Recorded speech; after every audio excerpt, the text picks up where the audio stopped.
start with the... Okay, so ito magro-room tour ako habang kaka-check-in lang namin. Maayos pa yung room. As in kaka-check-in lang namin ngayon. So this is a deluxe room.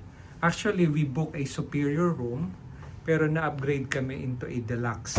Mas malaki ng konti at malaki yung bed niya, king bed.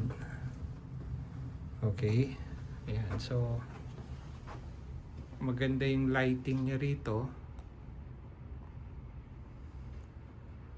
So meron siyang TV dito na maliit. Hindi naman namin din nagagamit yan eh. Okay, so ang gusto ko dito yung location, ano, tulad ng sinabi ko, malapit siya sa peninsula. Bubuksan ko tong curtain para makita nyo. Yeah.